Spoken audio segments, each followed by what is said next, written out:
जानो पृथ्वी देवी दे ओ बकले जानो नाग राजा बासुकी आसीला बहर नाग राजा बासुकी कहिले आसीला वीर मथरे गरल कुसे छाड़िला तथापि ए क्षीर से ऋषि पीबे निश्चय तांकर जे प्राण पुराण हारिबे आया रे तू तो बहुत दिन नाटक तो सब छाड़ दे दिया वो पार्टी ने जो पटी दी हां हम कहियो गाहण नाटक आ गया मु गाहण दुहरी नहीं गाहण तो मास्टर में सब जाय गायो हां अब छात्र तो के गावले हजार हजार गाई हां हां किंतु ए गाहण टटपट मत मिथे हां गोसिया धरी बोल बहुत दिन लागे नाटक तो छाड़ दे हां केले कोन हिची कोन हला अंदर सब हमें पुराण गाड़ी छे किंतु ताको जोटिगिरी कहिबा बडो कष्ट भांगिगिरी जोटिगिरी कहिबा के पद पडियाना बडो काई नाही होई रिविजन बंद होई जाई बहुत दिन ना छाड़ दी छे चाकरी करतो जा के कोरापुट रे तो कोरापुट रे काई ना जे गलार रही केबे मध्ये छाड़ी पारियोनी खाली असुविधा पले डाकिले मु कोरापुट रो आसु गोटे प्रोग्राम करिया मध्ये कोन दालती 4 15 कोन करे मंत्र उदर ऋषि आज्ञा कोइटे काईटे तो सिथिले मोहिया काई रे रखिथिले गोलिया गाई प्रत्येक दिन से क्षीर पान करथंती क्षीर दुई सिद्धि पान करथिले हां जे गाईर क्षीरटा प्रथम क्षीर पृथ्वी देबा मां गति हबो पशुपति बसुमाता कौन मान मध्ये प्रथम क्षीर दउछथि हां एमारे कोन कले ना प्रथम क्षीर मां को न देई से ढालर अर्थ पात्र रखि दे दुईगिरी से कथा नागराज वासुकी कोप होई पुनी नागर बासी कोन कले तारे विष छाड़ी हां विष छाड़ी दिबा समय से घर भीतर उवास भीतर थिला गोटे बेंग गोटे बेंगटी थिला से बेंग देखिला थी जे सर्प आसी विषको क्षीर रे छाड़ी जाईती जदिवा मंदर उदर ऋषि दीटा आसीबे से क्षीर जदी क्षीर पान करि जेबे ताले निश्चय सिए मृत्युवरण करिवे मु देखि जी जानि जी जदी मु किछि न कहिबी मोर तो पाटी फिट कहि परिबी नाही करिबी कोन जदिवा ता ऋषि जक दीटा ऋषि न बचैबी ताले मु मध्य भिक मते बेन नाही से ताकर दोसरे मु भाग्य ताकर मूर्ख दोसरे मु निश्चय भाग्य बोली कहियो से कोन कला के बेंग कोन कला से क्षीर कुसिए देई पड़िला देई नै जाई अतला क्षीर पड़ी जा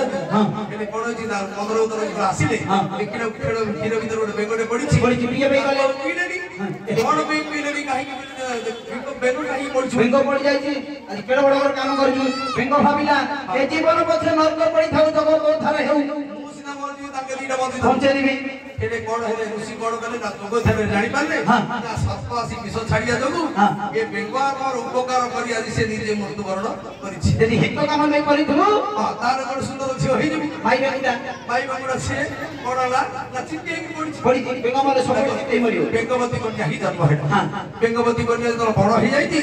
तीनकर घटना दिने बाड़ी आज्ञा से जगह रे तितिक विजन करिया जीवा सबरे बेंगवती को नजर पड़िला बेंगवती को सहित विवाह प्रस्ताव करिया पई राजी हे गले किछि दिन तांकर रहिले आश्रम रे रही पड़ी तो बेंगवती गर्भवास होला गर्भवास हे सबरे से पहिले आसीले मु तुम संगरे मो राज्य को देखि सी जमले छी बाड़ी आगे पुष्प विना रे पड़िले आसीला केसना रावण बोली बोली आसिया समय देखिला बेंगवती केडे सुंदर कन्या होईची बेंगवती को देखी हेले कोन कला ना मैरिज करिया पे प्रस्ताव कला रागी ऋषि को कहला हम झियो को विवाह करबी मंदर उदर कहले मोर झियो को मु विवाह करे पे स्थिर कर देछि प्रस्ताव देइ छाली कथा से राजा होची बाड़ी ताको सहित मोर झियो विवाह करिवो तार संतान मत आंगन घरे अछि काली सकाळू आसी से विवाह करिवो केले से तो राक्षस बहुत मूर्ति से बोल तो माया रे जाई बहुरूपी से माया रे जाई उधर कोई बाड़ी रूप धारण करी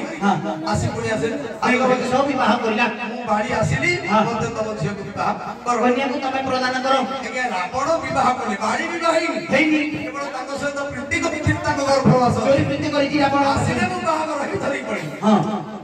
रावण विवाह ले रावण बाहागर हेकी जेतरा की मंद धरी जे आ कहू बेंगवती की विवाह ले बाड़ी रावण विवाह ला करी देई की जीवा समय बाड़ी आसी हाथ रही ना मो स्त्री की गड़ धरी जाउ आश्चर्य हे गरे ऋषि दीटा कोन तारा कर दिन बाड़ी आसीला तापर देखि ऋषि गरे तमे संसार भीतर केतरा बाड़ी अछ हां हां संसार क्षेत्र बाड़ी संसार क्षेत्र बाड़ी विवाह होला आज तमे कोन नाही आउड बाड़ी पड़ी पड़े से ये निजे बाड़ी जानले जे मोर रूप धारण करि पारि के ना महाप्रतापी रावण हां हां जानि पारि जानि परियरु सेते बेले कोन कला ने से कोइला मो स्त्री ए कोइला मो स्त्री लंकापुर गले एने दी फळ पड़िया भई इच्छा कर ये गोटा हाथ हला से गोटा हाथ परियरु दुई फळ हेगला बेगावती अंगती रे बंग तो जन्म हेले बुझिलु पान तो पान रे कटिकी पान महा विवाह करे पुओ जन्म दे अंग तो रावण गोटे फळ हला तारा गोटे फळ हला